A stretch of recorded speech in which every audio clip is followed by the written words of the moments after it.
Your authorization expired last week. Clean out your desk. The manager lied to get his friend hired. The next day, 2 military police officers entered the lobby. We are looking for the lead cryptographer, they demanded. The manager pointed to his friend. The officer shook his head. No, the one with the codes. Where is she? Your authorization expired last week, Marcus said, sliding the paper across the conference table with a smirk that made my blood simmer. Clean out your desk. I picked up the document. Company letterhead, Arial font, complete fabrication. My top secret clearance supposedly revoked due to administrative lapse. The same clearance I knew for a fact was active through March 2027. Before we continue, I want to thank you for joining me in sharing these stories that matter. If you believe that expertise and competence should never be replaced by politics and connections, please consider subscribing. It's free and helps us reach more people who need to hear this. Now let's see how this unfolds. This is fraudulent, I said calmly, though my heart was hammering against my ribs. The paperwork speaks for itself, Victoria. He leaned back in his chair like a man who'd already won. We need your badge, your access token, and the encryption keys. That's when I knew. He wasn't just firing me. He was trying to steal 12 years of work I'd built with my own hands. The digital fortress that protected 17 federal agencies. The system that only I knew how to operate. The keys aren't physical, Marcus, I said slowly. They're algorithmic sequences tied to my biometric profile. You can't just hand them to someone else. We have consultants who can handle the transition, he said dismissively, and I knew exactly which consultant he meant. His incompetent fraternity brother who thought firewalls were actual walls. I placed my badge on the table and walked out with my head high. Marcus thought he'd won. He had no idea he'd just activated a countdown that would bring military police to his door within 24 hours. Let me tell you how a woman who builds unbreakable systems taught a middle manager what real power looks like. My name is Victoria Hayes, and this is the story of the fortress I built, and the price Marcus paid for trying to take it. 12 years. That's how long I'd spent building encryption systems in a windowless vault that most people didn't even know existed. The kind of place where you pass through 4 security checkpoints just to reach your desk. Retinal scans, fingerprint verification, badge authentication. By the time I sat down at my workstation each morning, I'd been verified by systems that could spot a fake credential from a satellite in orbit. I'm a cryptographer for a defense contractor whose name I'm legally forbidden from speaking outside of a SCF, sensitive compartmented information facility. That's government terminology for a fortress where classified secrets live. My job is to create the digital locks that keep those secrets from spilling onto the internet and causing international incidents. Satellite communications, military networks, intelligence databases. When they need to stay hidden, they go through encryption protocols I designed with my own hands. Most people don't understand what I actually do. When I tell them I work in encryption, they nod politely and assume I deal with passwords or email security.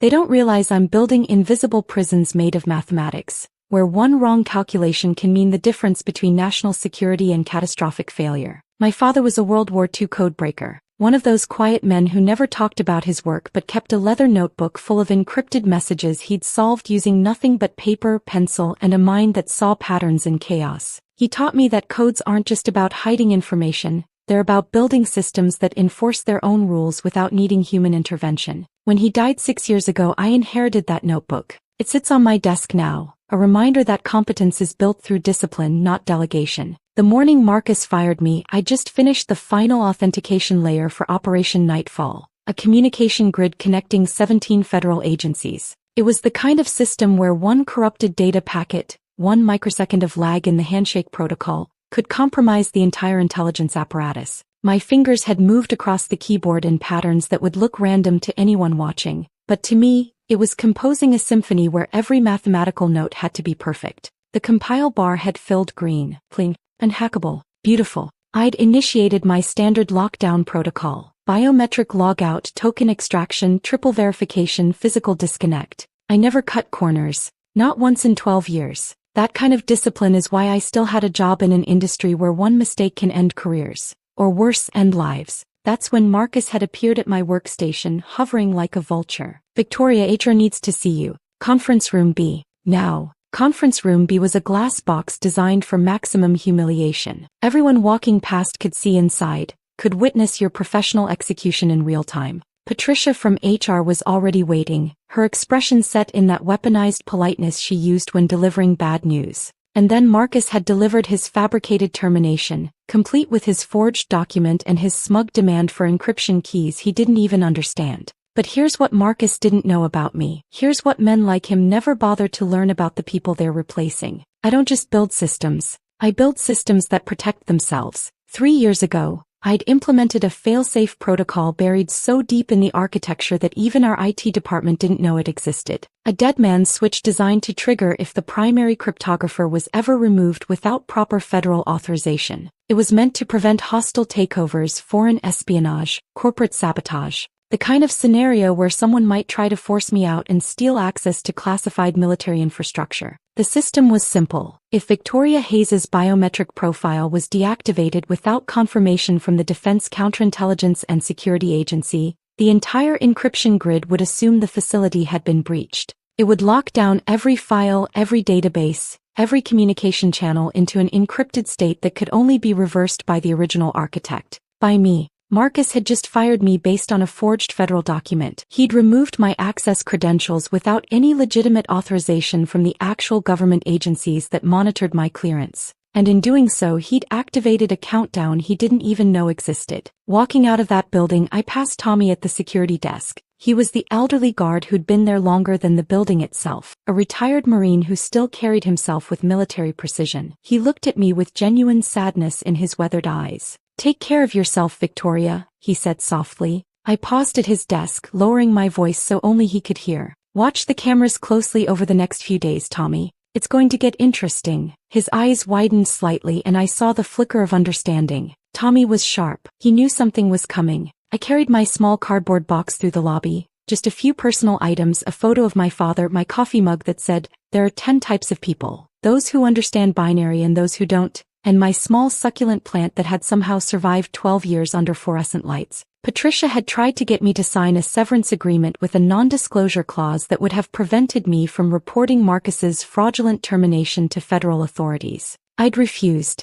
walked out without signing anything, left them with nothing but their forged paperwork and their inflated sense of victory. Marcus stood in the glass conference room watching me leave, practically radiating smugness. He thought he'd just streamlined operations, cut costs, made bold leadership decisions that would impress corporate headquarters. He had no idea what he'd actually done, because I wasn't going home to process my shock and anger. I wasn't going to cry into a glass of wine or update my resume or feel sorry for myself. I was going directly to an unmarked building in Laurel, Maryland, a government listening post that doesn't appear on any public maps. The kind of place where people with clearances like mine go when the chain of command has been compromised. I had evidence, server logs showing Marcus's unauthorized access attempts, communications between him and Jordan about acquiring the encryption infrastructure, and most damning of all, the forged federal document claiming my clearance had expired. I also had something Marcus couldn't possibly anticipate, a chapstick USB drive in my pocket. The kind of spycraft engineering that looks like ordinary lip balm but contains 72 hours of complete system logs.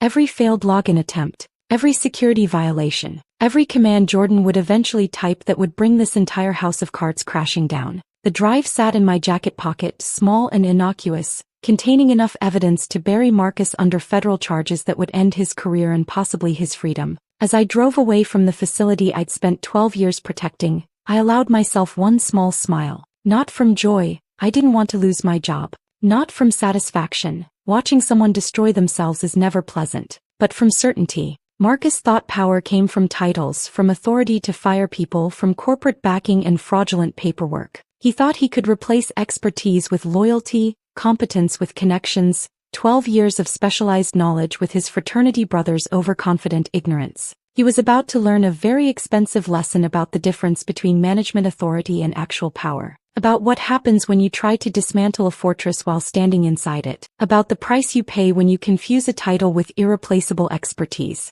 The system I'd built didn't need me to defend it. It would defend itself. Automatically. Mathematically. Inevitably. And by this time tomorrow, Marcus would be standing in a hallway full of federal agents, desperately trying to explain why he'd forged government documents and compromised national security infrastructure. I merged onto the highway, heading toward that unmarked building where people who protect actual secrets would listen to my report and activate protocols Marcus didn't know existed. The countdown had started the moment he slid that forged paper across the table. He just didn't know it yet. The unmarked building in Laurel sat between a tire shop and a shuttered convenience store, the kind of location designed to be instantly forgettable. No sign on the door, no company name on the directory, just a street number and a reinforced steel entrance that could withstand a small explosion. I parked my car in the gravel lot and sat there for a moment, hands still gripping the steering wheel. The chapstick drive felt heavy in my jacket pocket, though it weighed less than an ounce. Funny how evidence can feel like carrying bricks. The door required a specific knock pattern, 3 short, 2 long, 1 short. Old-school tradecraft that felt almost quaint in an era of biometric everything. A camera above the frame tracked my movement. 15 seconds later, the lock clicked open. Inside, the space looked like a dental office from 1987. Beige walls, fluorescent lighting, cheap linoleum floors. A receptionist who could have been anywhere from 40 to 70 looked up from her crossword puzzle without particular interest. "Victoria Hayes," I said, placing my federal credentials on the counter. "I need to report a compromised chain of command." She picked up a phone, spoke 4 words I couldn't hear, and gestured toward a door marked, "Authorized personnel only." No clipboard, no visitor log. This conversation was never going to appear in any official record unless I wanted it to. The room beyond was different. Soundproofed walls, electronic countermeasures humming at a frequency just below conscious hearing. A man in his 50s wearing a polo shirt and khakis sat behind a desk with nothing on it except a secure laptop. "Ms. Hayes," he said without introducing himself, "you've reported a security concern." I pulled out the chapstick drive and placed it on the desk.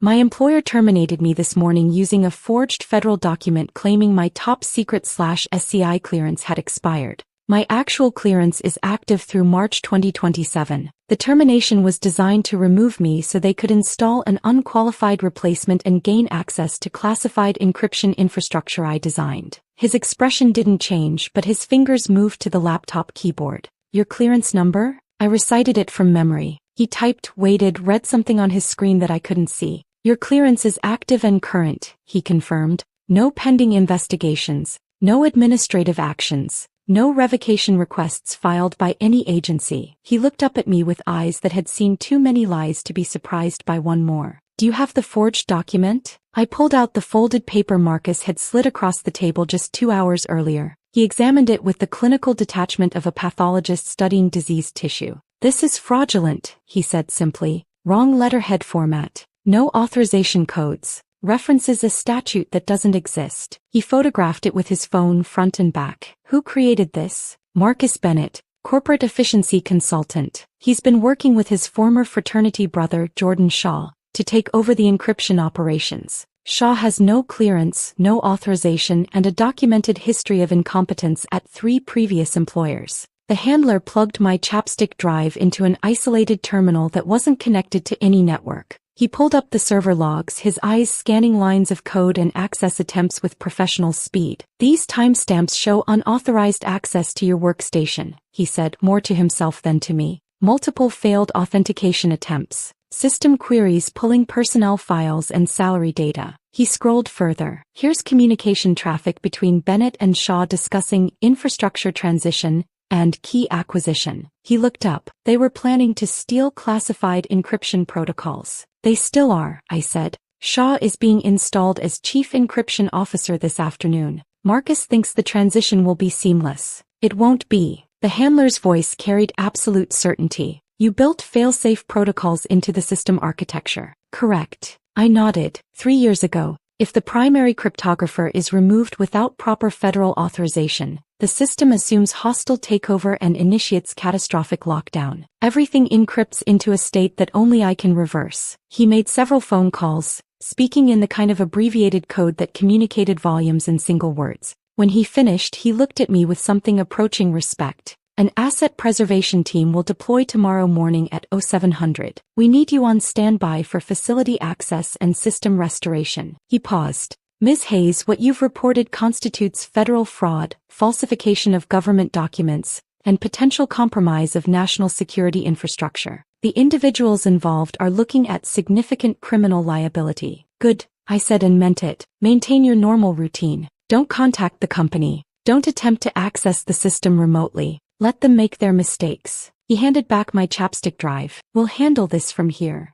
I drove away from that forgettable building feeling something I hadn't felt in years. Not satisfaction. This wasn't personal. Not vindication. I didn't need validation from anyone. It was certainty. The mathematical certainty that comes from watching a flawed equation collapse under its own logic. By the time I got home, Marcus had already started his victory lap. I sat in my apartment with my laptop open, accessing the system through maintenance protocols I'd built into the architecture 5 years ago. Backdoor access that looked like routine system monitoring, invisible to anyone who didn't know exactly where to look in the packet traffic. The main conference room camera showed Marcus standing at the head of the table, practically glowing with self-importance. The entire team was assembled, engineers, analysts, IT staff, even people from accounting who had no reason to be there except Marcus wanted an audience. I want to introduce you to the future of our encryption division, Marcus announced, gesturing toward the door with the flourish of a game show host revealing a prize. Jordan Shaw walked in,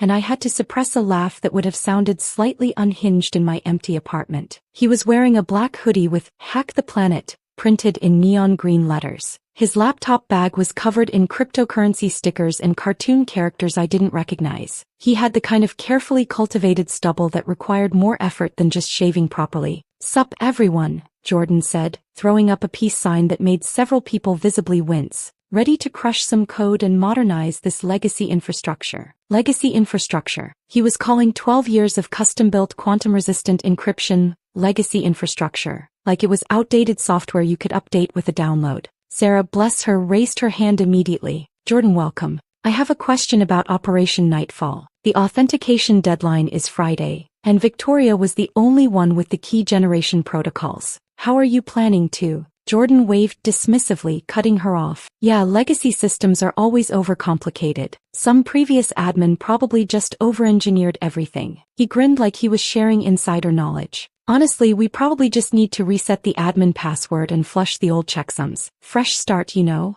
The room went silent. Even people who didn't work directly with the encryption systems knew that what Jordan just said was catastrophically wrong. You don't reset military-grade encryption like you're fixing a frozen iPhone. I watched Sarah's face on the camera feed. She looked at Marcus, clearly hoping he would correct this disaster. Marcus just smiled and nodded like Jordan had said something brilliant. "Exactly," Marcus agreed. "Fresh perspectives. That's what we need." Victoria was too attached to her complicated systems. Jordan's going to streamline everything. The IT administrator, a guy named Kevin who'd been there almost as long as me, spoke up carefully. "Just to clarify, the encryption keys are biometrically tied to Victoria's authentication profile. They're not something you can transfer or reset. The system generates them based on." "We'll figure it out," Marcus interrupted, his smile tightening. "That's why we brought in an expert. An expert who thought you could reset quantum encryption with a password change." Marcus checked his watch, still riding high on his power trip. "All right, everyone back to work.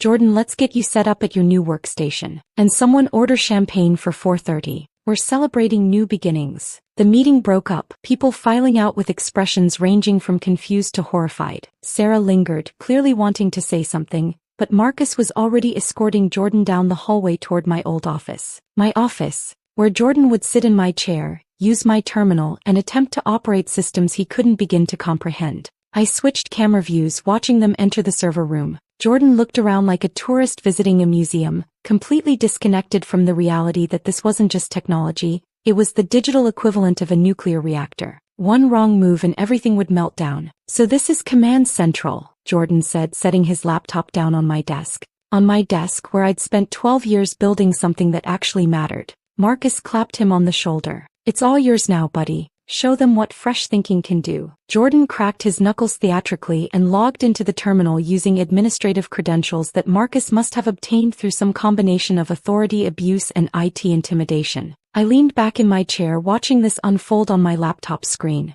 In a few hours, Jordan would start making changes, and when he did, the system I'd built would respond exactly as I'd designed it to. Not out of revenge, not out of malice, just mathematics, just logic. Just the natural consequences of putting an incompetent operator at the controls of a machine that didn't tolerate incompetence. Marcus sent out a company-wide email at 3:47 p.m. "Join us in celebrating operational excellence and bold leadership decisions. Conference room at 4:30. Refreshments provided." Bold leadership decisions. That's what he was calling fraud and gross negligence now. I closed my laptop and made myself dinner. Pasta with olive oil and garlic. Simple, efficient, perfect. By the time I finished eating, Jordan would be sitting at my terminal making his first catastrophic mistake. And Marcus would still have no idea that the countdown had already started. I finished my pasta and rinsed the plate, moving through the motions of normalcy while my laptop sat open on the kitchen counter. Camera feeds showing Jordan settling into my chair like a conquering hero claiming new territory. He propped his feet up on the console, shoes still on, crossing them at the ankles like he was watching television in his living room.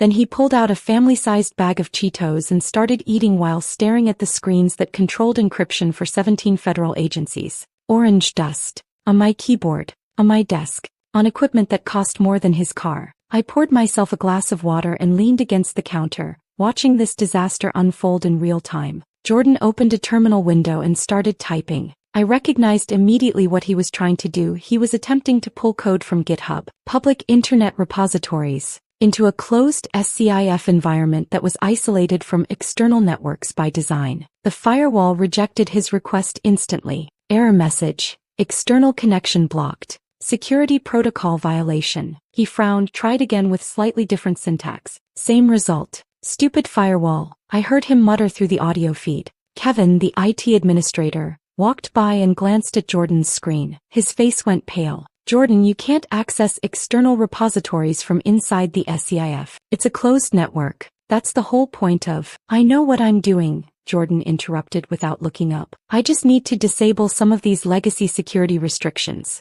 Legacy security restrictions. He meant the protocols that prevented foreign intelligence agencies from injecting malicious code into classified military systems. Kevin opened his mouth, clearly wanting to explain why that was catastrophically wrong, but Marcus appeared in the doorway with coffee and that insufferable smile. Everything going well? Marcus asked. Yeah, just familiarizing myself with the infrastructure, Jordan said, wiping orange Cheeto dust on his jeans. Definitely some over-engineered complexity here, but nothing I can't streamline. Marcus beamed like a proud parent. Kevin quietly left the room. Sarah appeared a few minutes later, carrying a tablet with notes. She had that careful expression people develop when they need to deliver bad news to someone who doesn't want to hear it. Jordan, I have some questions about the Operation Nightfall authentication sequence, she said, her voice professionally neutral. The handshake protocol requires biometric verification from the primary cryptographer every 6 hours. And the next cycle is in, she checked her watch, 43 minutes. How are you planning to handle that without Victoria's credentials? Jordan leaned back in my chair, lacing his fingers behind his head. Sarah, right?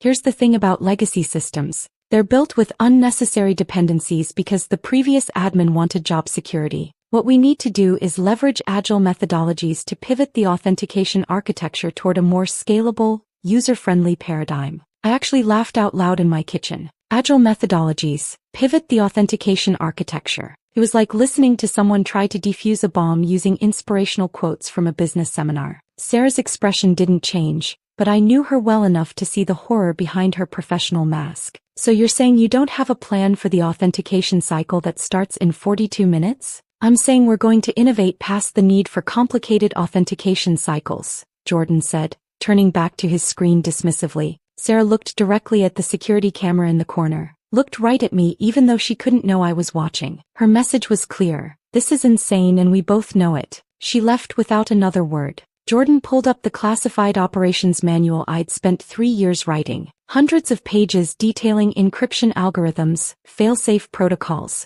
system dependencies and security procedures. Mathematical proofs and implementation guides that represented the accumulated knowledge of my entire career. He skimmed through it like he was browsing a restaurant menu, scrolling past complex formulas and system diagrams with the attention span of someone watching social media videos. He opened a notepad and started making annotations. I zoomed in on the camera feed to read what he was writing. Next to the quantum-resistant encryption protocols, simplify this. Too complicated. Next to the biometric authentication requirements, unnecessary complexity, remove dependencies. Next to the checksum verification system, legacy bloat, delete for optimization. He was planning to dismantle every security measure that made the system actually secure, and he genuinely thought he was improving it. Marcus walked by again, saw Jordan taking notes and nodded approvingly. That's what I like to see, fresh thinking, not just accepting the old way of doing things. the old way of doing things. He meant the way that had successfully protected classified communications for 12 years without a single breach.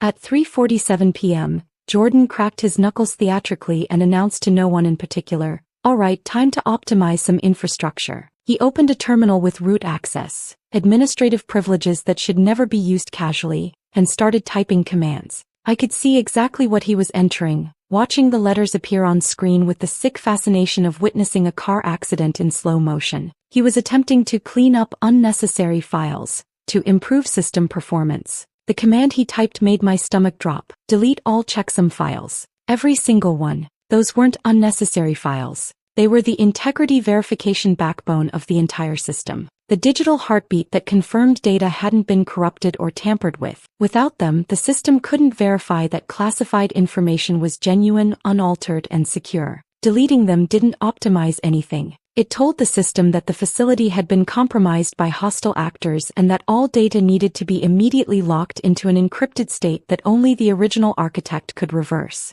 Marcus was standing behind Jordan, watching over his shoulder. "What's that do?" "Clears out legacy verification files," Jordan said confidently. "They're slowing down the system. Once we delete these, everything will run faster." "Sounds good," Marcus said. "Fresh start. Clean slate." "Exactly," Jordan agreed. His finger hovered over the enter key. I whispered "don't" to my empty kitchen, knowing he couldn't hear me, knowing he was going to do it anyway. He pressed enter. For 5 seconds nothing visible happened. The command processed silently in the background. Jordan smiled, satisfied with his optimization. Marcus patted him on the shoulder and walked away to check on the party preparations. Jordan had no idea that a 64-byte data packet had just been transmitted through an encrypted military channel, bypassing the company's internet infrastructure entirely, racing toward Fort Meade at the speed of light. My phone buzzed at exactly 3:18 p.m. The notification looked like a weather alert. "Severe storm warning for your area." I opened the encrypted app. A secure chat window appeared with designation codes instead of names. Handler 6. Vault compromise detected.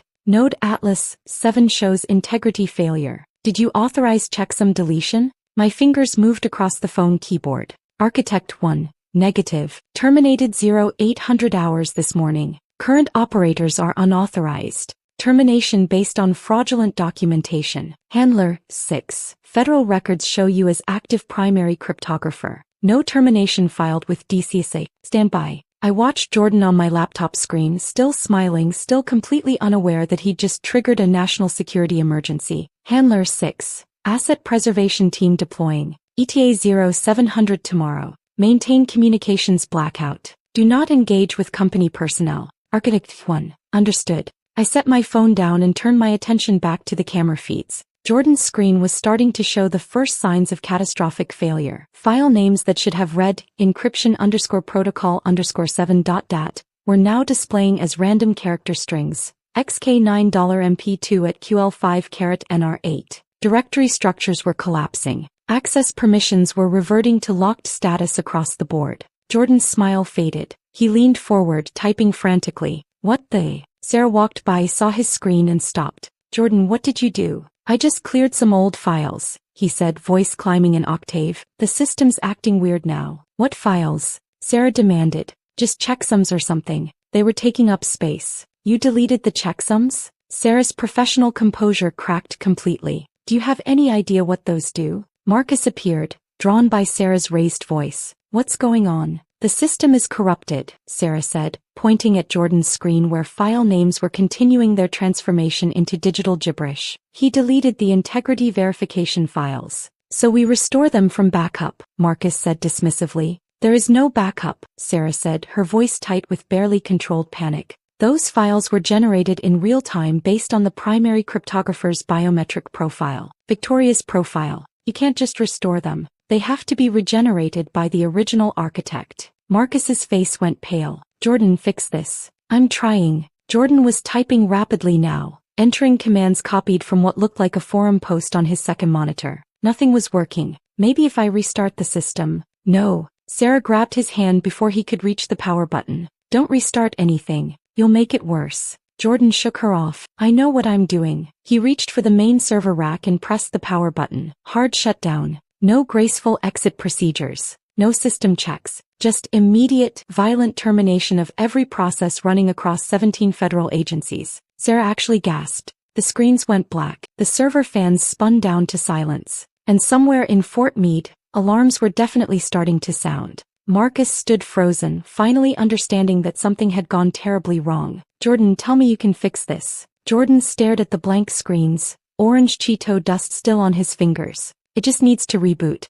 Give it a minute. In my kitchen I closed my laptop and finished my water. The servers would reboot, the lights would come back on, and every single one of them would be pulsing red. Critical system failure, catastrophic data compromise, federal emergency protocols activated. Marcus and Jordan just didn't know it yet, but they would, very soon. The server room fans were the first thing to spin back up after Jordan's forced reboot. A low whir that built gradually to a steady hum. Then the screens flickered to life, one by one, bathing the room in the cold glow of electronic resurrection. Marcus and Jordan both leaned forward, waiting for the familiar green status lights that would signal everything was fine, that Jordan's optimization had worked exactly as planned. The lights came on. Every single one of them was red. Not amber, not yellow, not the cautionary orange that meant warning, check this. Pure pulsing red. The color of critical system failure. The color of catastrophic compromise. The color that meant 17 federal agencies had just lost secure communications and someone was going to prison for it. That's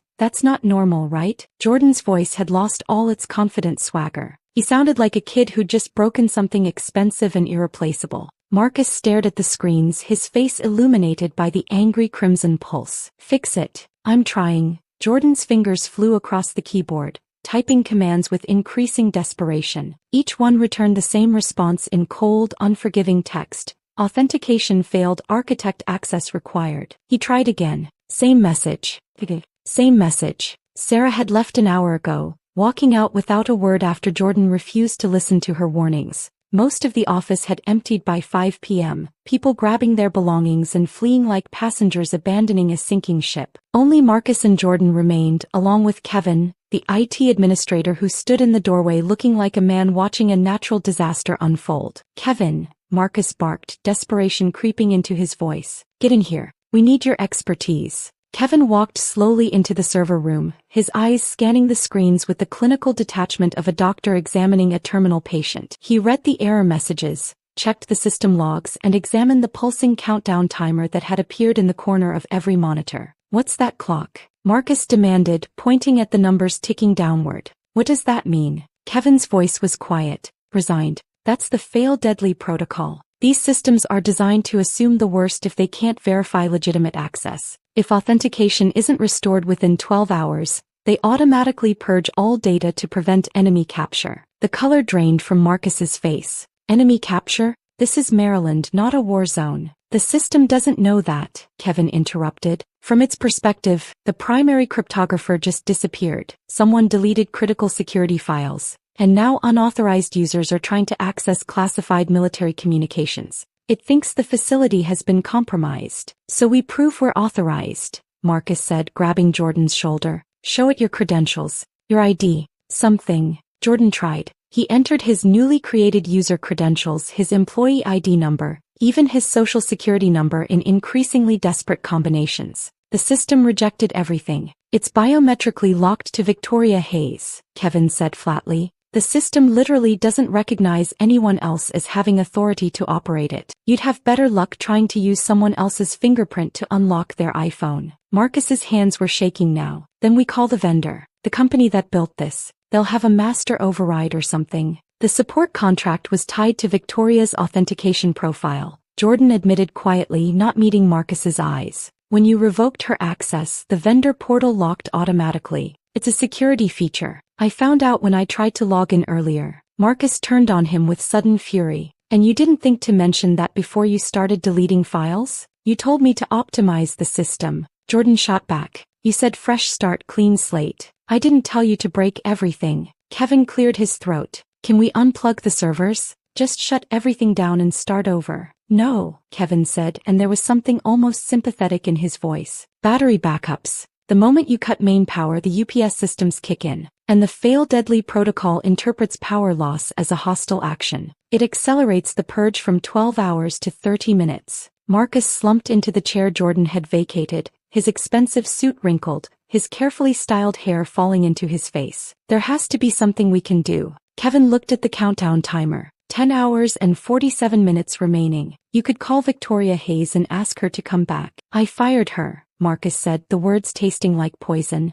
"I escorted her out of the building. I told her she was a security liability." "Then you'd better hope she's feeling generous," Kevin said and walked out of the server room. Marcus pulled out his phone and dialed my number. I was sitting on my couch, reading a book about World War II code breaking that had belonged to my father. My phone lit up with Marcus's name and I declined the call without hesitation. He called again. Declined.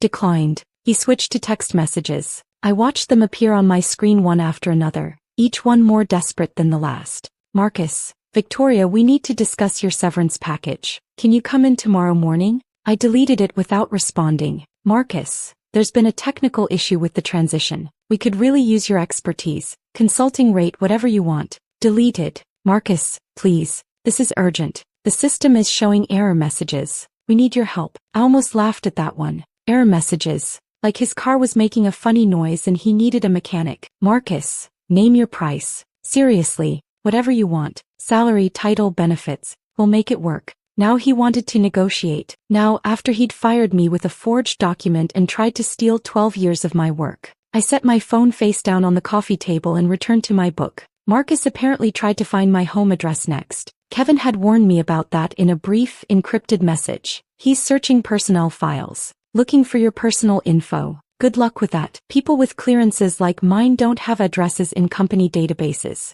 We have security protocols. Our personal information is redacted, protected, classified in its own right." Marcus would have better luck finding the nuclear launch codes. Around 8:30 p.m., Marcus apparently considered filing a police report. I knew this because Kevin sent me another message. He's talking about claiming sabotage. I told him the server logs show you haven't accessed the system since termination. Your commands are documented. Jordan's commands are documented. The timeline is clear. So that avenue was closed too. At 10 p.m., Marcus received an email from the CEO. I didn't see it directly, but Kevin forwarded me a sanitized summary. CEO received calls from Defense Department officials asking why Operation Nightfall showed critical failure status. CEO demanding immediate explanation. Marcus apparently tried to lie, claimed it was temporary technical difficulties. Routine maintenance gone slightly long. Minor communication glitch. The CEO wasn't buying it. He'd been in the defense contracting business for 30 years. He knew what critical failure meant. He knew what federal oversight looked like. And he knew that routine maintenance didn't result in military officials calling his personal cell phone at 9:45 p.m. demanding answers. I made myself tea around 11 p.m. Chamomile with honey. I sat by my window looking out at the city lights and thought about my father. He told me once that good systems don't need human enforcement. They enforce themselves. Build the rules correctly, build them strong, and they'll stand up to any test. He'd proven that during the war, creating codes that held up under pressure even when the people using them made mistakes. I'd built my system the same way. Not out of paranoia. Not out of revenge fantasy. Just out of professional competence. The understanding that sometimes the person who built something needs protection from the people who want to take it. Around midnight, my phone buzzed with an encrypted message. Handler 6. Asset team deploying 0700 hours. Request you be available for facility access and system restoration. Bring authentication credentials. Architect 1. Confirmed. Will be ready. Handler 6. Subjects at facility have made multiple unauthorized access attempts. Purge protocol still active. Timeline. Architect 1. Current countdown shows approximately 6 hours remaining when team arrives. Sufficient time for proper restoration. Handler 6. Acknowledged. Get some rest. Tomorrow will be long. I set my alarm for 5:30 a.m., brushed my teeth and climbed into bed. I slept deeply, dreamlessly, peacefully. Somewhere across town, Marcus was spending his last night as a free man on a conference room couch, checking the countdown timer every hour, watching his career and freedom evaporate with each passing minute. Jordan had apparently gone home around 3 a.m., his Uber receipt later becoming part of the evidence file. He'd fled the disaster he'd created, leaving Marcus alone with the red lights and the countdown and the complete certainty that everything was falling apart. At 6 a.m., Marcus tried calling me one final time. I was in the shower getting ready for the day. I heard my phone ring from the bathroom counter, saw his name on the screen through the glass door and let it go to voicemail. He didn't leave a message. By 6:30 a.m. I was dressed in my navy blazer, my credentials in my bag, my chapstick drive in my pocket. I made coffee and drank it slowly, watching the sunrise paint my apartment in shades of gold and amber. My phone showed a news alert. Federal vehicles spotted at defense contractor facility. Developing story. The asset team had arrived. I rinsed my coffee cup, grabbed my keys and headed for the door. Marcus's long night was over. The reckoning had begun. The military police cruiser pulled into the parking lot at exactly 6:47 a.m., followed by 3 black Suburbans with government plates and a van bristling with satellite antennas. I watched from my car parked across the street, sipping coffee from a travel mug, as federal agents emerged from the vehicles with the coordinated precision of people who'd done this many times before. Tommy was at the security desk when they entered. I couldn't hear the conversation from where I sat, but I saw him straighten to attention, old Marine instincts kicking in, and simply point toward the elevators without asking for credentials or signing them in. When federal agents arrive at a defense contractor at dawn, you don't slow them down with paperwork. I gave them 5 minutes to get upstairs and establish their presence before I started my own car. The lobby was eerily quiet when I entered at 6:55 a.m., flanked by the 2 MPs who'd been assigned to escort me. Their tactical gear and sidearms drew every eye in the room. Conversations died mid-sentence. Someone dropped a coffee cup and it shattered on the tile floor, the sound unnaturally loud in the sudden silence. I walked past the reception desk where I'd checked in every morning for 12 years, past the security turnstiles that had authenticated my credentials thousands of times, toward the elevators that would carry me back to the fortress I'd built. The MPs didn't speak. They didn't need to. Their presence communicated everything necessary. This wasn't a corporate matter anymore. This was federal jurisdiction. This was serious.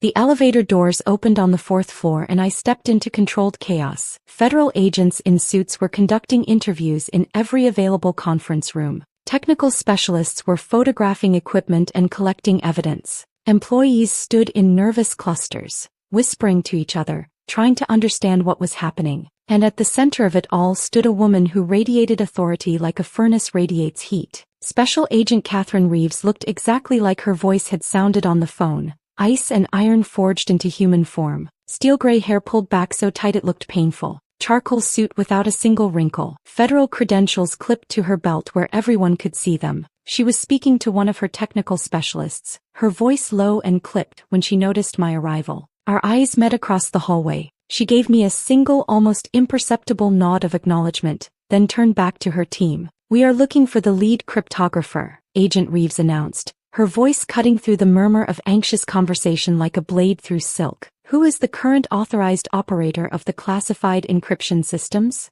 Marcus emerged from the server room, looking like he'd aged a decade overnight. His suit was wrinkled beyond salvation. His expensive tie hung loose around his neck. His carefully styled hair stuck out at odd angles. His eyes were bloodshot and wild. He pointed at Jordan with a trembling hand. "That's him.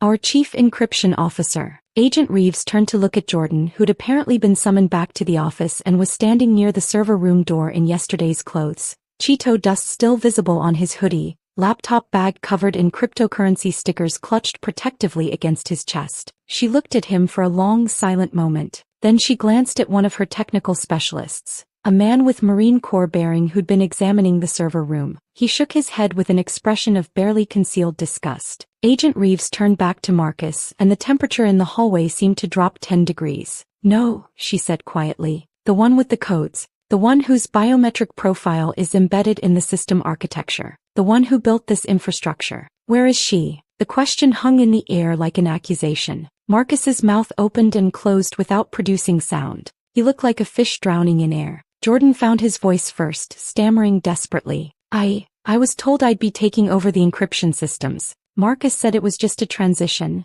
Agent Reeves raised one hand and Jordan stopped talking immediately. She didn't raise her voice. He didn't need to. The gesture carried absolute authority. Federal records show Victoria Hayes as the registered primary architect and sole authorized cryptographer for Operation Nightfall and 7 other classified communication systems, Agent Reeves said, her voice clinical and precise. "Her clearance is active through March 2027. She was never removed from federal authorization. Her biometric profile remains the only verified authentication for system access." Marcus finally found words. "We received notification that her clearance expired. We have documentation." "Show me," Agent Reeves demanded. Marcus fumbled in his jacket pocket and produced a crumpled copy of the termination letter he'd given me yesterday. Agent Reeves took it, examining both sides with the careful attention of someone trained to spot forgeries. "This document is fraudulent," she said flatly. "It cites non-existent federal statutes. The format doesn't match Defense Security Service standards. There are no authorization codes, no official seals, no case numbers. It was never filed with any federal agency." She looked up at Marcus with an expression of cold disappointment. "Who created this document?" Marcus's face went from pale to gray.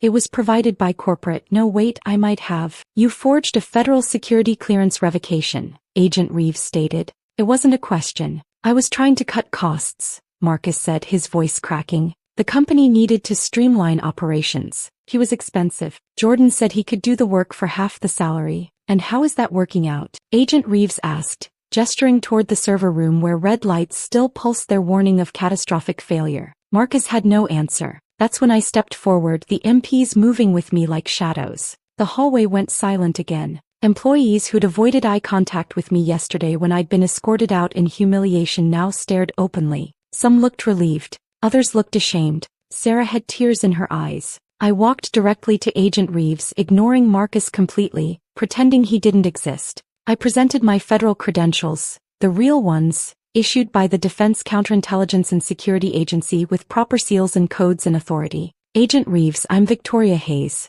lead cryptographer, clearance level TS/SEI, authorization number Victor Hotel 7773 Tango." She examined my credentials with professional thoroughness, comparing them to something on her tablet, then nodded with satisfaction. "Ms. Hayes, we need you to restore the system immediately." He checked her watch. "We have 38 minutes before the lockdown becomes permanent and 17 federal agencies lose all secure communications capability." I let the moment stretch. Let everyone in that hallway understand exactly what was happening. Let them see who actually had power here and who'd just been pretending. "I would love to help Agent Reeves," I said calmly, "but according to the paperwork Mr. Marcus provided yesterday, my authorization expired last week. I'm not qualified to access classified systems." Agent Reeves's expression didn't change, but something flickered in her eyes. She understood exactly what I was doing. "Ms. Hayes," she said, her voice carefully controlled, "this isn't the time for games." "It's not a game, Agent," I replied, pulling out my own copy of the forged termination letter.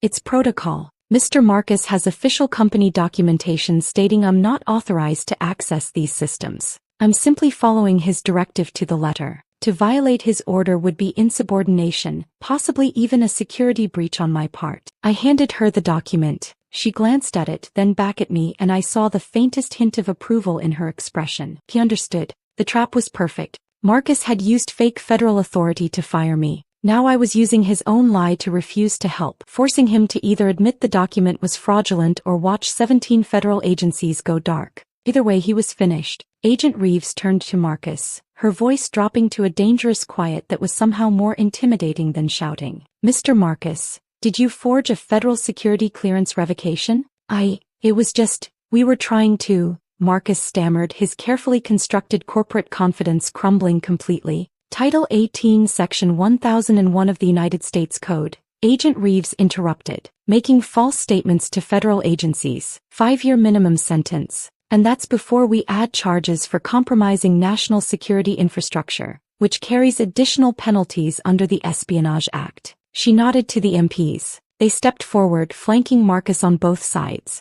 "Marcus Bennett, you are being detained for questioning regarding fraud against the United States government, falsification of federal documents, and gross negligence in the handling of classified defense systems." Marcus's legs actually buckled. One of the MPs caught his arm, keeping him upright. I need a lawyer," Marcus whispered. "You'll get one," Agent Reeves said, "after we finish our preliminary investigation." The CEO, Mr. Brennan, had been standing near the conference room, silent until now. He finally found his voice, and it came out as a strangled shout. "Marcus, what the hell have you done to this company?" Marcus didn't answer. The MPs were already escorting him toward the elevator, each hand firm on his arms. He looked back once, his eyes finding mine, pleading silently for something. Mercy, intervention, help. I met his gaze with perfect calm and said nothing. The elevator doors closed on Marcus Bennett's career, his freedom, and his future. Agent Reeves turned back to me. "Ms. Hayes, Now that we've established the termination was fraudulent and your clearance is active, are you willing to restore the system? I looked at the countdown timer visible through the server room window. 34 minutes remaining. Yes, Agent Reeves, I said. I can do that. Then let's get to work. I walked into the server room, and the technical specialists who'd been examining the chaos immediately stepped aside. Not out of courtesy, out of recognition. They knew who I was. More importantly, they knew what I was. The only person in this building who could stop the countdown currently ticking toward total data obliteration. Agent Reeves followed me to the threshold but didn't enter. This was my territory, my domain, and she understood that well enough to give me space to work. Before I begin, I said, turning to face her, I need clear federal authorization on record. I'll restore the system under one condition. Her eyebrows raised slightly. What condition? The federal government acknowledges in writing that my termination was fraudulent, that my clearance was never actually revoked, and that I'm being recalled to duty under proper legal authority. Not as a favor to this company, not as a contractor they're rehiring,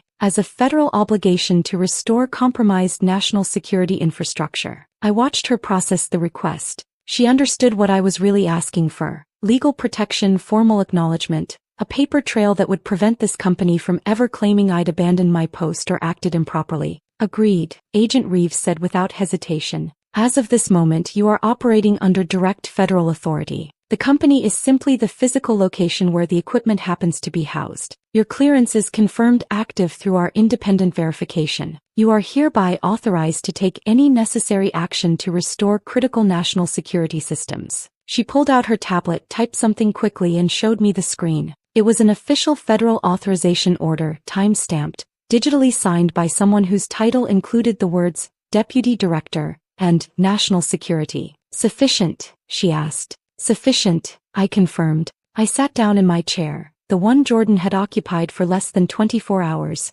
leaving crumbs in the keyboard and grease stains on the armrests. The screens surrounding me were absolute chaos, cascading red error messages, countdown timers showing 29 minutes and 14 seconds remaining, system status reports from 17 different federal agencies, all screaming variations of critical failure and connection lost. I pulled the chapstick drive from my pocket and held it up so everyone watching could see it. Jordan was still standing in the doorway, looking like he desperately wanted to disappear but couldn't make himself leave. What is that? He asked, his voice small and defeated. This, I said, plugging it into the maintenance port I designed 5 years ago specifically for this kind of emergency, is the difference between someone who builds systems and someone who breaks them. The screen went black. Every monitor in the server room shut off simultaneously, and for 3 seconds, the only sound was the ambient hum of the cooling fans and Jordan's sharp intake of breath. Then a single line of text appeared in stark white letters against the black background. Architect authentication required. I placed my right hand on the biometric scanner. The same scanner Marcus had fumbled with yesterday morning, the one that had rejected him because he wasn't me. It read my fingerprints, palm geometry, and vein patterns in less than a second. I leaned forward and looked into the retinal camera, letting it scan the unique patterns in my eyes that no one else on Earth possessed. Then I spoke clearly. Nightfall Protocol, Architect Restoration, Authentication Hayes Victor 77 Tango. The system paused. 3 seconds of processing that felt like an hour. I could hear Agent Reeves breathing behind me, could sense the tension radiating from her technical specialists who understood exactly how critical these next few moments were. The screen flickered. Verified. Welcome back, Architect. Those 3 words. Words I'd programmed into the system myself years ago as a small piece of personal signature, brought visible relief to Agent Reeves's face. I saw her shoulders relax fractionally, saw one of her specialists exhale loudly. My fingers moved across the keyboard with the muscle memory of 12 years.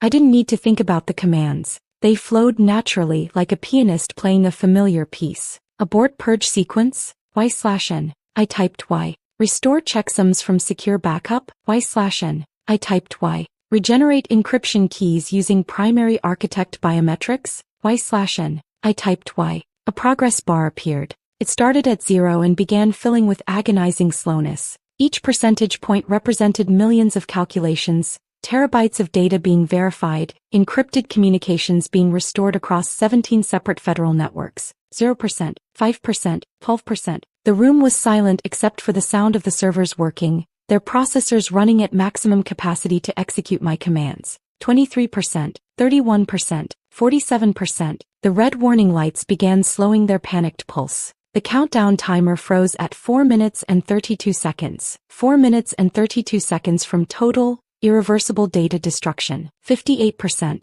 69%, 81%. The red lights shifted to amber. Cautionary yellow. The color of systems healing themselves, of crisis averted, of disaster narrowly avoided. 92%, 97%, 100%. System restored. All nodes operational. Zero data loss. The amber lights turned green. Solid, steady, beautiful green. The server fans spun down from their emergency speed to normal operational levels. The high-pitched whine that had been present since Jordan's catastrophic reboot settled into the familiar background hum I'd heard every day for 12 years. Status messages began cascading across the screens. Operation Nightfall, online. Secure communications, restored. Encryption integrity, 100%. All federal agencies, connected. I pulled the chapstick drive from the maintenance port, slipped it back into my pocket and stood up. It's fixed, I announced to the room. All 17 agencies are back online. Full encryption integrity. Zero data corruption. Zero information lost.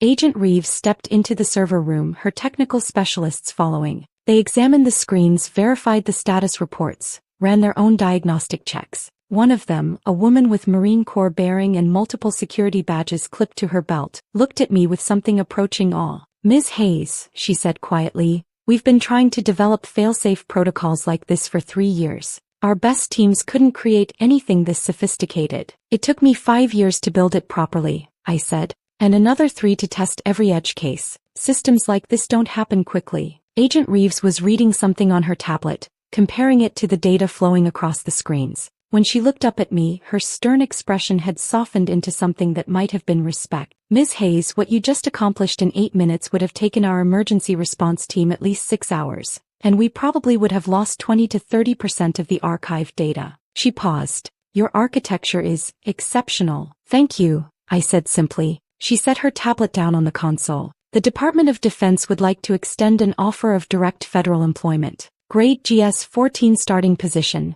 with immediate elevation to GS-15 after your first performance review. No contractors, no corporate middlemen. You would answer directly to the Deputy Director of Defense Cybersecurity. Full federal benefits, pension, comprehensive clearance upgrades." Behind her, I could see Mr. Brennan, the CEO, standing in the hallway. His face had gone from gray to white. He looked like a man watching his company's future evaporate in real time. "Victoria," he said, stepping forward desperately, "we should discuss a retention package. I'm sure we can match whatever they're offering." Agent Reeves cut him off without even looking at him. "Mr. Brennan, your company's security contracts are suspended pending the outcome of our investigation. You have no authority to make employment offers for classified positions. You have no authority here at all." Brennan's mouth snapped shut. I turned to Agent Reeves and met her eyes directly. "I accept your offer, Agent. When do I start?" "Monday morning, 0600 hours, Fort Meade. We'll have your credentials and facility access prepared." She extended her hand and I shook it firmly. "Welcome to the team, Ms. Hayes." Brennan slumped against the wall, the reality finally sinking in. Without me, his company couldn't fulfill any of its federal contracts. Without those contracts, the company had no viable revenue stream. I was watching a multi-million-dollar business collapse in slow motion, killed by a middle manager's incompetence and greed. Agent Reeves's technical team was already beginning the formal evidence collection. They photographed every screen, documented every command Jordan had entered, captured every failed authorization attempt, every security protocol violation, every catastrophic decision that had led to this moment. Jordan was sitting on the floor now, back against the wall, looking like he'd just survived a car accident. Agent Reeves walked over to him, her expression professionally neutral but her voice carrying the weight of federal authority. "Jordan Shaw, you are being charged with unauthorized access to classified defense systems and willful destruction of federal property." "I didn't know," Jordan whispered. "Marcus told me it was just updating old software. He said Victoria had overcomplicated everything and I just needed to simplify." "Ignorance is not a defense," Agent Reeves said, her voice merciless. "When you're operating on classified military infrastructure, you had no security clearance, no authorization, no competence. That combination just destroyed your future. She turned to address the room at large, her voice carrying to every employee still standing in the hallway watching this unfold. This company is facing suspension of all federal contracts, financial penalties that will likely exceed $40 million, and possible permanent disbarment from future government work. Brennan made a sound like he'd been physically struck. I watched all of this with professional detachment. No joy, no satisfaction, just the quiet certainty of watching a system enforce its own rules exactly as I designed it to. Mathematics doesn't forgive. It doesn't compromise. It simply is. And Marcus and Jordan had just failed the most important test of their lives. The federal agents worked with the methodical precision of people who'd done this 100 times before. By 10 a.m., the server room was sealed with official yellow tape that read, "Federal Investigation. Do not enter." Technical specialists were imaging every hard drive, photographing every terminal, documenting every piece of evidence with timestamps and case numbers that would eventually be presented in federal court. The rest of the office had transformed into an impromptu interrogation center. Employees were being interviewed one by one in the conference rooms, their statements recorded on digital devices and transcribed in real time. I could see them through the glass walls, some nervous, some relieved, all of them understanding that their testimonies would determine not just Marcus's fate, but possibly their own careers. I was sitting in my old office, the one I hadn't entered since yesterday morning when I'd been escorted out in humiliation. Agent Reeves had given me access to collect my personal belongings while her team continued their investigation. Sarah knocked on the doorframe even though the door was open. She looked exhausted, her eyes red-rimmed like she'd been crying.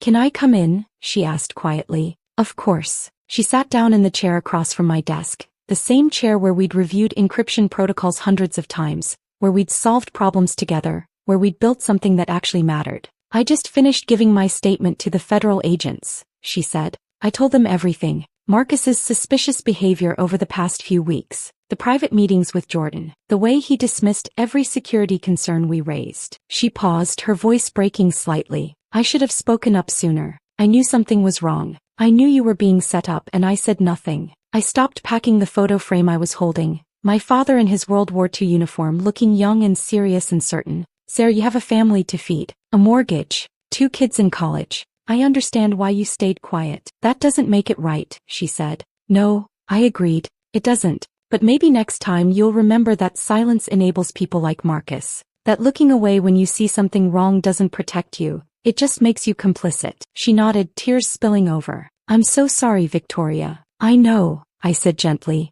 "and I forgive you. But don't forget this feeling. Use it. Be braver next time." She left after a few more minutes and I returned to packing my belongings. My coffee mug that said, "There are 10 types of people in the world. Those who understand binary and those who don't." My small succulent plant that had somehow survived 12 years under fluorescent lighting, testament to the resilience of living things in hostile environments. Kevin, the IT administrator, came by next. He handed me a folder of printed emails. "I gave these to the federal agents," he said. "They're the email chain where Marcus explicitly ordered me to grant Jordan administrative access without proper clearance verification. I told him it violated security protocols. He overruled me, said he'd take full responsibility." Kevin's expression was bitter. "Guess he's getting his wish." "Thank you for speaking up," I said. "Should have done it sooner," he muttered, echoing Sarah's regret. The pattern continued throughout the morning. Employees stopping by to apologize, to explain why they'd stayed silent,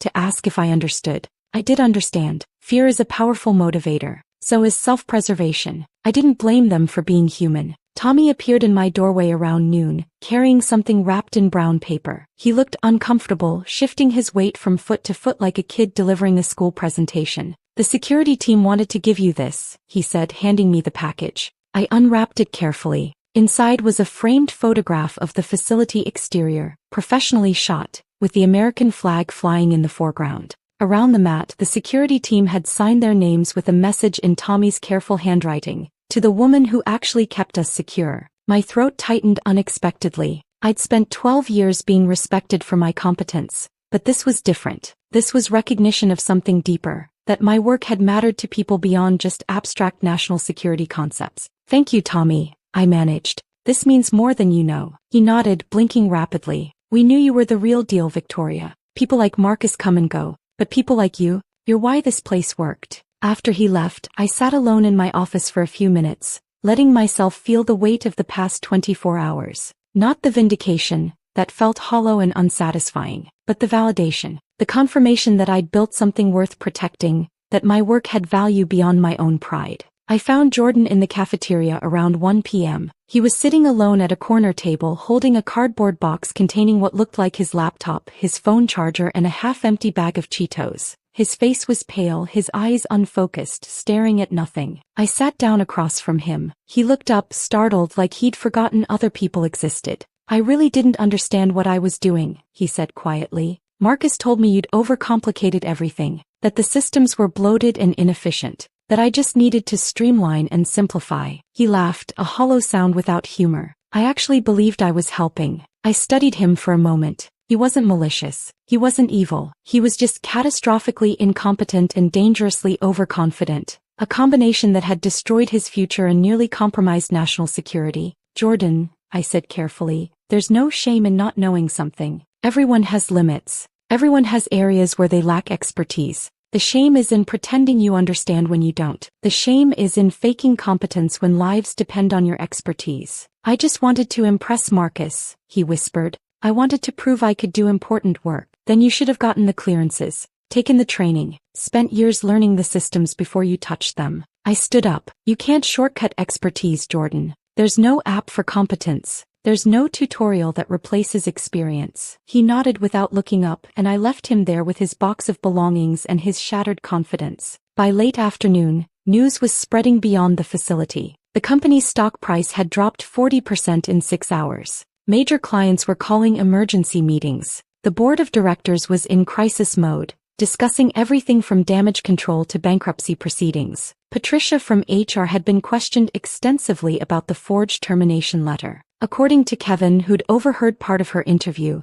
she'd admitted tearfully that Marcus had provided the document and pressured her to process my termination immediately without following standard verification procedures. She'd known it seemed irregular, but Marcus was senior management, and she'd convinced herself it wasn't her place to question his authority. By 5 p.m., federal prosecutors had filed formal charges. Marcus was released on bail with conditions that read like a list of his worst nightmares. Ankle monitor, surrender of passport, no computer access, no contact with anyone involved in the case, no leaving the state. His attorney, according to the news reports that were already starting to appear online, had reviewed the evidence and delivered grim news. The case was airtight. Digital forensics showing every command he'd authorized. Timestamps proving the document was created internally. Testimony from dozens of witnesses. The prosecutor's opening offer was 5 years in federal prison, permanent felony conviction, and financial restitution exceeding $800,000. Marcus's wife served him with divorce papers that same evening. The news spread through professional networks like wildfire.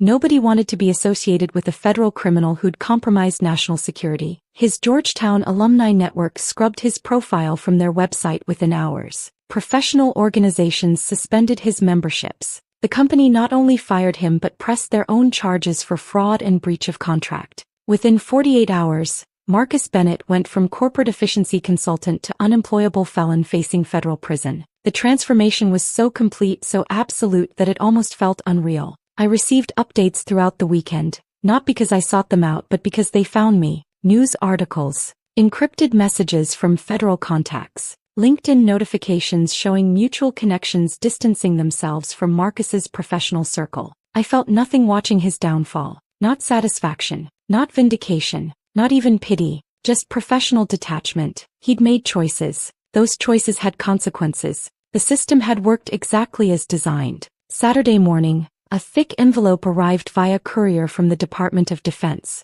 Inside was my welcome packet, building access procedures, organizational charts showing my new team of 40 cryptographers, briefing schedules, security protocols, and a summary of my new responsibilities. I spent the weekend reading, preparing, organizing my life around this new reality. Sunday evening, as the sun was setting, I drove to Arlington National Cemetery. My father's grave was in Section 60, near other veterans of his generation. I placed fresh flowers on the headstone, simple white roses, his favorite. "I got promoted, Dad," I said quietly to the marble stone etched with his name and service dates. Turns out building something that actually matters is the best revenge. I thought about Marcus, about Jordan, about the company that had chosen politics over competence and loyalty over expertise. I felt no anger anymore, just the quiet satisfaction of knowing that truth, eventually, always surfaces, that systems built properly enforce their own rules, that competence in the end is irreplaceable. I touched the cold marble one more time and walked back to my car. Monday morning would bring new challenges, new responsibilities, new work that mattered.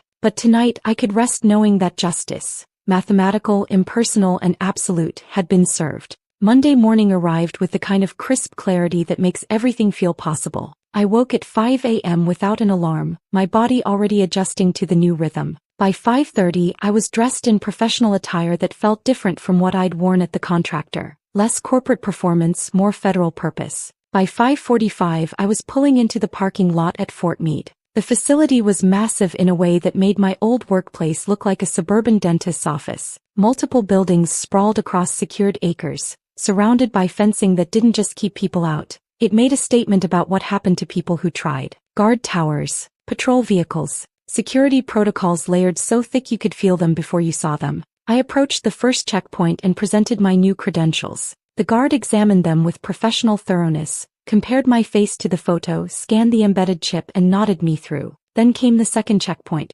retinal scan, fingerprint verification, vocal pattern recognition where I had to speak my full name and authorization code into a microphone that analyzed the unique frequencies of my voice. By the time I reached the main building, I'd been authenticated by 6 separate systems, each one more sophisticated than anything we'd had at the contractor facility. My new office wasn't an office in any traditional sense. It was a command center, a room the size of a small gymnasium with wall-mounted displays showing real-time security status of every major federal network. Encryption integrity metrics, threat assessments, communication traffic patterns across 17 intelligence agencies. The kind of information that would make foreign governments kill for a single screenshot. My team was already assembled when I arrived at 5:57 a.m. 40 cryptographers, most of them younger than me but clearly selected for competence rather than connections. They stood when I entered, not out of corporate hierarchy but out of genuine respect for expertise. I walked to the front of the room and set my bag down on the console.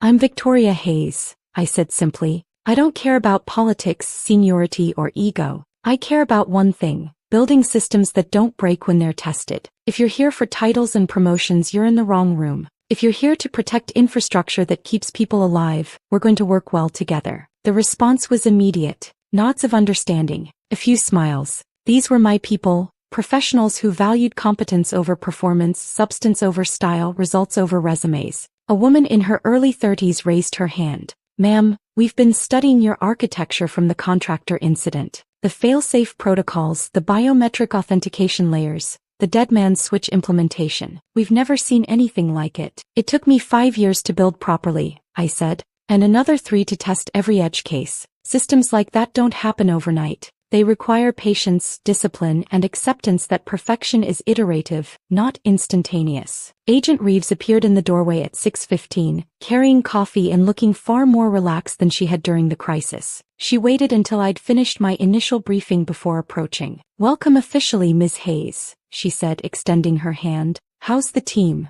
"Competent," I said. "That's all I need." She smiled slightly. "I thought you'd want to know. Marcus Bennett took a plea deal this morning, 4 years in federal prison, permanent ban from government contracting, $850,000 in restitution. Jordan Shaw got 18 months and 5 years supervised probation." I absorbed the information without visible reaction. "Thank you for letting me know. The company is finished," Reeves added. "They'll announce bankruptcy proceedings by end of week. Without federal contracts, they have no viable business model." I nodded. It was exactly what I'd expected. Natural consequences following their inevitable course. By Tuesday the news was official. The company that had fired me 3 days earlier was filing for Chapter 11 bankruptcy protection. The CEO resigned effective immediately. The board voted to liquidate assets and settle debts. Employees received termination notices with minimal severance packages. 2 weeks for most. Nothing for the executives who'd enabled Marcus's schemes. Sarah called me that evening. "Victoria, I just got laid off. They're shutting down the entire operation." "I'm sorry, Sarah," I said and meant it.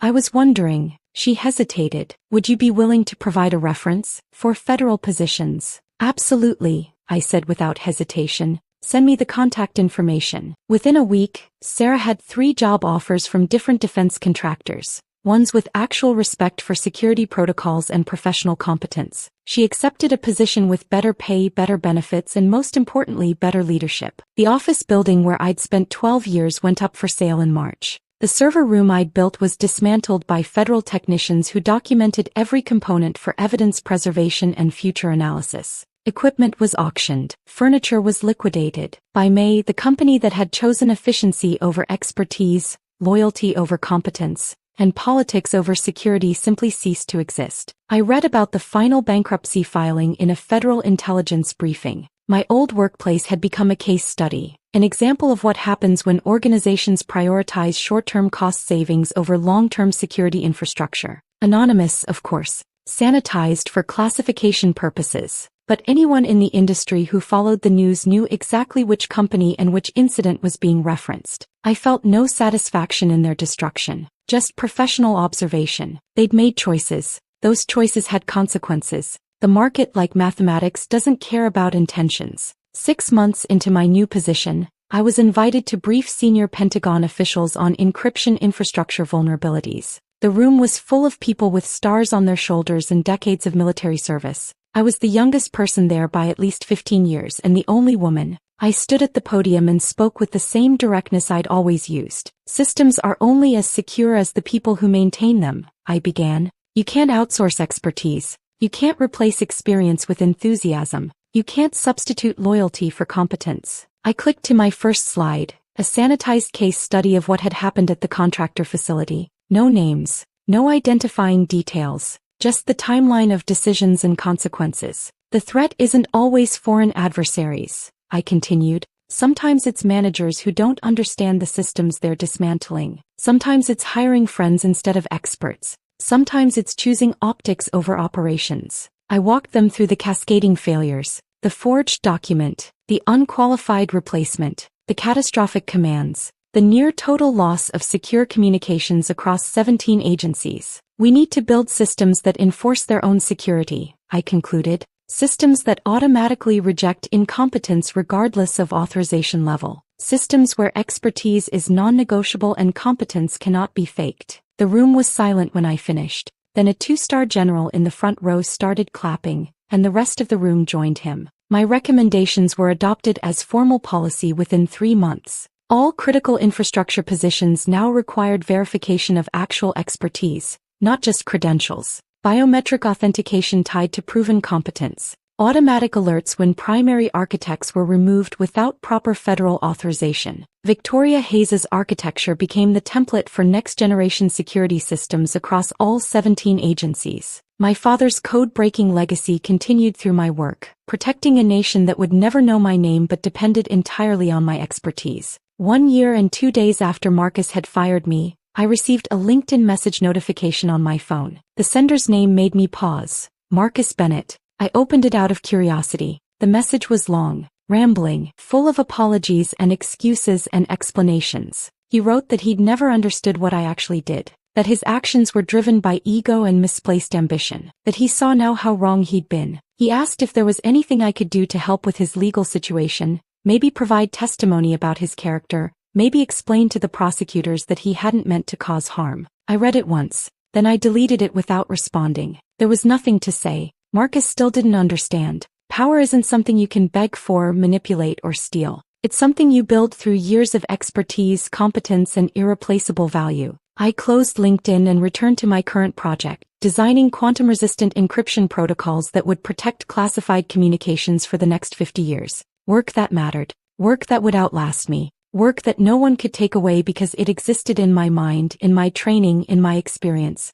I thought about the military police who'd arrived looking for the one with the codes. The recognition that titles meant nothing when systems failed. The truth that authority comes from being essential rather than being in charge. I'd never raised my voice, never made threats, never sought revenge in any traditional sense. I'd simply built something so critical that removing me was like removing the foundation from a building. The structure had inevitably collapsed. Not because I'd sabotaged it, because competence, once removed, cannot be replaced with confidence and connections. That's the architect's true power, creating systems where expertise is non-negotiable, where competence cannot be faked, where the machine itself enforces truth regardless of human politics. The system always knows who built it. The system always protects its architect. And the system, when designed properly, always wins. I saved my work, locked my terminal, and prepared for tomorrow's briefing. There was always more work to do, more systems to build, more infrastructure to protect. And I was exactly where I belonged,